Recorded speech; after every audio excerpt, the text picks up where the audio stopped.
नमस्कार, मैं ज्योति श्रीवास्तव। आप सभी का स्वागत है खबरें अब तक में। खबरें अब तक में आज बात होगी चिराग पासवान के दिए बड़े बयान की, भारत और जमैका के बीच हुई मुलाकात की और वाराणसी में साईं बाबा को लेकर शुरू हुए विवाद की। साथ ही आज की उन सभी बड़ी खबरों पर चर्चा करेंगे विस्तार से, जो पूरा दिन चर्चा का विषय बनी रही। लेकिन उससे पहले एक नजर डाल लेते हैं आज की हेडलाइंस पर। कर्नाटक में कांग्रेस ने दलितों का आरक्षण छीन लिया। पलवल की रैली में पीएम मोदी ने साधा निशाना। हरियाणा विधानसभा चुनाव के अंतिम दौर में प्रधानमंत्री नरेंद्र मोदी ने पलवल में एक चुनावी जनसभा को संबोधित किया। इस सभा में पीएम मोदी ने कांग्रेस के ऊपर निशाना साधा। पीएम मोदी ने कहा कि कांग्रेस कहती है कि दलितों और पिछड़ों का आरक्षण खत्म कर देंगे। जैसे ही कर्नाटक में कांग्रेस की सरकार बनी, दलितों का आरक्षण खींच लिया। कोलकाता कांड में जूनियर डॉक्टरों ने फिर शुरू की हड़ताल। 2 अक्टूबर को सड़कों पर उतरने का ऐलान। पश्चिम बंगाल के कोलकाता स्थित आरजीकर अस्पताल की मृतक डॉक्टर को इंसाफ दिलाने के लिए प्रदर्शनकारी डॉक्टरों ने एक बार फिर से प्रदर्शन को शुरू कर दिया। डॉक्टरों ने पूर्ण काम बंद करने का आह्वान किया है। बदलापुर केस में स्कूल चेयरमैन और सचिव की अग्रिम जमानत अर्जी खारिज। हाईकोर्ट ने पुलिस को लगाई फटकार। महाराष्ट्र के बदलापुर में एक स्कूल 2 मासूम बच्चों के साथ हुए स्कूल में यौन शोषण मामले में बॉम्बे हाईकोर्ट ने पुलिस को कड़ी फटकार लगाई है। इस मामले की जांच कर रही एसआईटी से हाईकोर्ट ने पूछा कि वो स्कूल अध्यक्ष और सचिव को अभी तक क्यों नहीं पकड़ पाई। पीएम मोदी और जमैका का प्रधानमंत्री एंड्रयू होल्नेस के बीच हुई मुलाकात। समझौता ज्ञापन पर हुआ हस्ताक्षर। पीएम मोदी और जमैका के प्रधानमंत्री एंड्रयू होल्नेस के बीच मुलाकात हुई। इसके साथ ही भारत और जमैका के बीच समझौता ज्ञापन का आदान प्रदान हुआ। शेयर बाजार में उठापटक के बाद लाल निशान पर क्लोजिंग। Sensex Nifty फिसले। हफ्ते के दूसरे कारोबारी दिन शेयर बाजार में उतार चढ़ाव के बाद लाल निशान पर क्लोजिंग हुई। सेंसेक्स मंगलवार को 33 अंक फिसलकर 84,266 पर बंद हुआ। वहीं निफ्टी 13 अंकों की गिरावट के साथ 25,796 के स्तर पर क्लोज हुई। तो ये थी आज की हेडलाइंस, लेकिन आगे बढ़ने से पहले आज की वायरल वीडियो आपको दिखा देते हैं, जो सोशल मीडिया पर चर्चा का विषय बनी रही। दिल्ली सरकार के पूर्व उप मुख्यमंत्री मनीष सिसोदिया बीते दिन मंत्री और सभी विधायकों के साथ सड़कों का जायजा लेने पहुंचे। इस दौरान लोगों ने उनका जोरदार स्वागत किया, उनका माला पहनाकर और टीका लगाकर स्वागत किया। लेकिन इसी दौरान मनीष सिसोदिया ने कुछ ऐसी हरकत कर दी जिसका वीडियो अब सोशल मीडिया पर वायरल हो रहा है। क्या है वो वीडियो, आप खुद देखिए। और उर्मिला जी जो है मनीष सिसोदिया जी का स्वागत करेंगे। हमारे अब मनीष जी से हम प्रार्थना करेंगे कि 2 शब्द कहकर हमें संबोधित करें, अपने आशीष वचन हमें दें। जोरदार तालियों के साथ एक बार। तो देखा आपने कैसे महिलाओं द्वारा पहनाई गई माला, शॉल और टीके को फोटो खिंचवाने के बाद सिसोदिया ने उतार दिया। इस वीडियो को देखने पर पता चलता है कि आम आदमी पार्टी नेताओं के अंदर जनता के प्रति कितना सम्मान है। केजरीवाल जहां अपने आप को आम आदमी बताते हुए जनता का कार्यकर्ता बताते हैं, तो वहीं उनके मंत्री नेता उनके बयानों को झूठा साबित कर देते हैं। फिलहाल खबरें अब तक में बात करते हैं अपनी पहली खबर के बारे में। खुद को प्रधानमंत्री नरेंद्र मोदी का हनुमान बताने वाले चिराग पासवान ने बड़ा बयान दिया है, जिससे राजनीति में हलचल तेज हो गई है। कहा जा रहा है कि चिराग पासवान अलग ही मोड में दिख रहे हैं।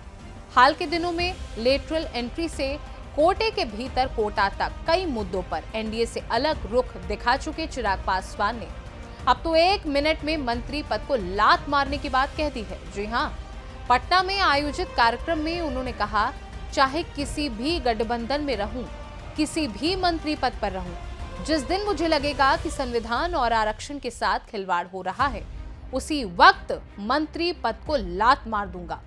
जैसे मेरे पिता ने 1 मिनट में मंत्री पद त्याग दिया था, उसी तरह 1 मिनट में मंत्री पद त्याग दूंगा।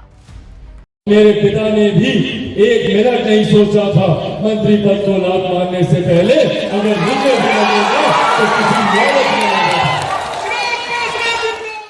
बता दें, लोक जनशक्ति पार्टी रामविलास अनुसूचित जाति जनजाति प्रकोष्ठ की तरफ से अभिनंदन सम्मान समारोह सह संगठन की समीक्षा बैठक के भाषण के दौरान चिराग पासवान के बयान के क्या मायने हैं, अब इसको लेकर चर्चा शुरू हो गई है। दरअसल चिराग पासवान अक्सर अपने बयानों को खुलकर रखने के लिए जाने जाते हैं। इससे पहले भी चिराग पासवान ने सीएम नीतीश कुमार से लेकर आरक्षण के मुद्दे, गठबंधन से इतर अपने बयान दिए थे। बिहार विधानसभा चुनाव 2020 के दौरान भी चिराग पासवान ने एनडीए से अलग होकर चुनाव लड़ा था। वहीं अगस्त महीने की शुरुआत में कोटे के भीतर कोटा को लेकर आए सुप्रीम कोर्ट के फैसले का चिराग ने विरोध किया था।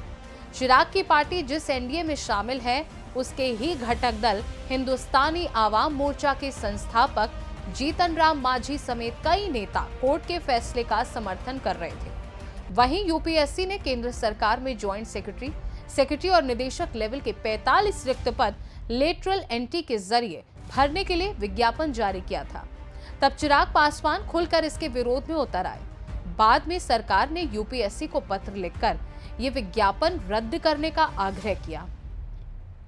देखा जाए तो चिराग पासवान मोदी सरकार 3.0 के गठन के बाद शुरुआती दिनों से ही तेवर दिखाते आ रहे हैं। चिराग और उनकी पार्टी इन मुद्दों पर भी एनडीए से अलग लाइन ले चुकी है। चिराग ने हाल ही में राहुल गांधी की तारीफ करते हुए उन्हें दूरदर्शी नेता बताया था और कहा था कि उनके पास विजन है। ऐसे में चिराग के इस नए बयान पर बीजेपी की क्या प्रतिक्रिया आती है, ये देखने वाली बात होगी। खैर चलिए, इसी के साथ खबरें अब तक में बढ़ते हैं अपनी अगली खबर की ओर। जमैका के प्रधानमंत्री होलनेस भारत यात्रा पर हैं। पीएम मोदी ने मंगलवार को होलनेस और उनके देश से आए प्रतिनिधि मंडल का स्वागत किया। इस दौरान जमैका के प्रधानमंत्री एंड्रयू होलनेस और प्रधानमंत्री नरेंद्र मोदी की मौजूदगी में भारत और जमैका के बीच समझौता ज्ञापन का भी आदान प्रदान किया गया। पीएम मोदी ने कहा कि जमैका भारत का लंबे समय से मित्र रहा है। प्रधानमंत्री होलनेस से कई बार मिलने का अवसर मिला है और हर बार मैंने भारत के साथ संबंधों को मजबूत करने के लिए उनकी प्रतिबद्धता को महसूस किया है। मुझे विश्वास है कि उनकी यात्रा हमारे द्विपक्षीय संबंधों के साथ साथ पूरे कैरेबियाई क्षेत्र के साथ हमारे जुड़ाव को नई ऊर्जा देगी।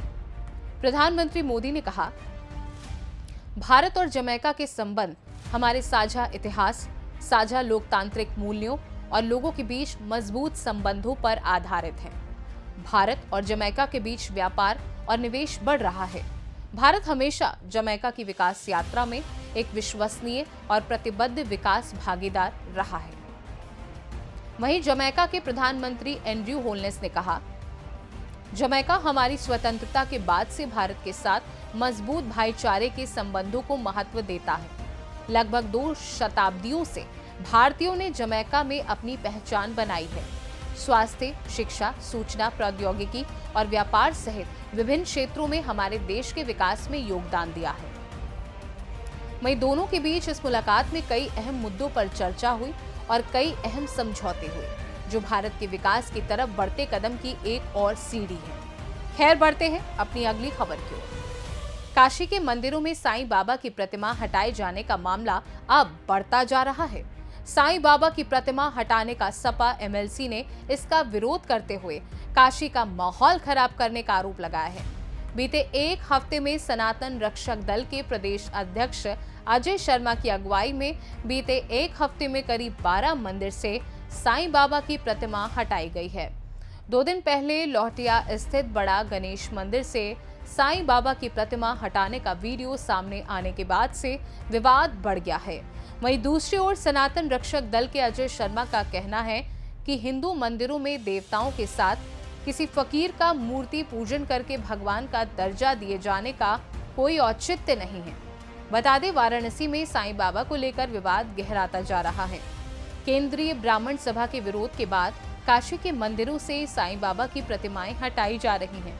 अब तक काशी के 14 मंदिरों से साईं की मूर्ति हटा ली गई है। वहीं कुछ लोग ब्राह्मण सभा के इस फैसले का विरोध भी कर रहे हैं। इस विरोध के चलते काशी के मंदिरों से प्रतिमा हटाए जाने पर हड़कंप भी मचा हुआ है। दरअसल साईं बाबा की पूजा को प्रेत पूजा मानकर इसको सनातन विरोधी बताया जा रहा है। इसलिए वाराणसी में ब्राह्मण सभा के लोग मूर्तियां हटा रहे हैं। जाहिर है मंदिरों से साईं प्रतिमा हटाए जाने का वीडियो वायरल होने के बाद से लोगों में आक्रोश भी है। लोग इसका विरोध भी कर रहे हैं। तो वहीं इसी बीच सपा एमएलसी आशुतोष सिन्हा ने इसे बीजेपी का स्टंट बताया है। फिलहाल इन खबरों के अलावा एक नजर आज की उन खबरों पर भी डाल लेते हैं जो पूरे दिन चर्चा का विषय बनी रही। जम्मू कश्मीर विधानसभा चुनाव के लिए मंगलवार को अंतिम चरण की वोटिंग हुई। इसमें 7 जिलों की 40 विधानसभा सीटों पर 39.18 लाख से ज्यादा मतदाताओं ने वोट किया। वहीं आंध्र प्रदेश सरकार ने 3 अक्टूबर को सुप्रीम कोर्ट की अगली सुनवाई तक तिरुपति के लड्डू बनाने में इस्तेमाल किए गए घी में कथित मिलावट की विशेष जांच दल की जांच रोक दी। वहीं लेह से चलकर दिल्ली पहुंचे एक्टिविस्ट सोनम वांगचुक को दिल्ली सीमा पर हिरासत में लिया गया। वहीं अन्य लोगों ने मंगलवार को उन पुलिस थानों पर अनिश्चितकालीन अनशन शुरू कर दिया जहां उन्हें रखा गया है। वहीं कानपुर में खेले गए सीरीज के दूसरे टेस्ट में टीम इंडिया ने बांग्लादेश को 7 विकेट से हराकर 2-0 से क्लीन स्वीप कर दिया और जीत हासिल की। वहीं देश भर में बुलडोजर कार्यवाही पर अंतरिम रोक मामले पर सुप्रीम कोर्ट में सुनवाई हुई। इस बीच बुलडोजर एक्शन पर सुप्रीम कोर्ट ने फैसला सुरक्षित रख लिया है। उसने कहा कि बुलडोजर की कार्यवाही पर लगी अंतरिम रोक जारी रहेगी। वहीं लेबनान के बेका क्षेत्र में इजरायली हमले में 8 लोगों की मौत हो गई। वहीं कई लोग घायल हो गए। वहीं यूपी के सुल्तानपुर में आज तड़के एक और एनकाउंटर हुआ। इस एनकाउंटर में 3 बदमाशों के पैर में गोली लगी है। इलाज के लिए उन्हें अस्पताल में भर्ती करवाया गया है। वहीं यूपी में अयोध्या के चर्चित दुष्कर्म केस में समाजवादी पार्टी के नेता मोहित खान और उसके नौकर राजू पर गैंगस्टर एक्ट लगाया गया है। वहीं जापान में बड़ी राजनीतिक हलचल देखने को मिली है। प्रधानमंत्री फूमियो किशिदा ने मंगलवार को अपने मंत्रिमंडल के साथ इस्तीफा दे दिया। अब शिगेरू इशिबा नए पीएम होंगे। वहीं हरियाणा में विधानसभा चुनाव से पहले जननायक जनता पार्टी और आजाद समाज पार्टी के रोड शो के दौरान पूर्व उप मुख्यमंत्री और जेजेपी चीफ दुष्यंत चौटाला के काफिले की गाड़ी पर हमला हो गया। इस दौरान कथित तौर पर चंद्रशेखर की गाड़ी में तोड़फोड़ की गई। वहीं फिल्म अभिनेता गोविंदा के पैर में मंगलवार सुबह करीब 5 बजे गोली लग गई। रिवॉल्वर साफ करते समय यह हादसा हुआ। घायल गोविंदा को तत्काल अस्पताल में भर्ती कराया गया। ये तो थी हमारी आज की वो खबरें जो पूरे देश में काफी सुर्खियों का विषय बनी हुई हैं। लेकिन जाते जाते आपको एक और अहम मुद्दे से रूबरू करा देते हैं। ऑस्ट्रेलिया के एक संस्थान लोवी इंस्टीट्यूट थिंक टैंक ने हाल ही में एशिया में शक्तिशाली देशों की एक सूची जारी की है।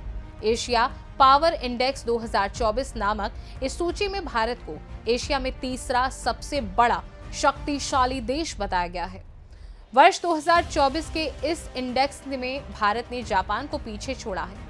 इस इंडेक्स में अब केवल अमेरिका एवं चीन ही भारत से आगे है। रूस तो पहले से ही इस इंडेक्स में भारत से पीछे हो चुका है। इस प्रकार अब भारत की शक्ति का आभास वैश्विक स्तर पर भी महसूस किया जाने लगा है। एशिया पावर इंडेक्स 2024 के प्रतिवेदन में बताया गया है कि वर्ष 2023 के इंडेक्स में भारत को 36.3 अंक प्राप्त हुए थे, जो वर्ष 2024 के इंडेक्स में 2.8 अंक से बढ़कर 39.1 अंकों पर पहुंच गए हैं एवं भारत इस इंडेक्स में चौथे स्थान से तीसरे स्थान पर आ गया है। भारत ने पिछले कुछ वर्षों में एशिया के कई देशों के साथ अपने संबंधों को मजबूत किया है। अब तो अफ्रीकी देशों का भी भारत पर विश्वास बढ़ता जा रहा है। इसके बल पर भारत वैश्विक स्तर पर न केवल विकसित देशों बल्कि विकासशील देशों को भी प्रभावित करने में सफल रहा है। इस दृष्टि से वैश्विक पटल पर भारत ने अपनी एक अलग पहचान बनाई है। साथ ही भारत एशिया का तीसरा सबसे बड़ा ताकतवर देश बन गया है। भारत अगर इसी रफ्तार से आगे बढ़ता रहा तो इस शताब्दी के अंत तक भारत चीन एवं अमेरिका को भी पीछे छोड़कर विश्व का सबसे अधिक शक्तिशाली देश बन जाएगा। खैर, आपकी इस मुद्दे पर क्या राय है, हमें कमेंट करके जरूर बताइएगा। तब तक मुझे दीजिए इजाजत। जाते जाते हम आपको छोड़ जाते हैं आज के सुविचार के साथ। नमस्कार। श्रेष्ठता का आधार ऊंचे आसन पर नहीं बल्कि ऊंची सोच पर निर्भर करता है।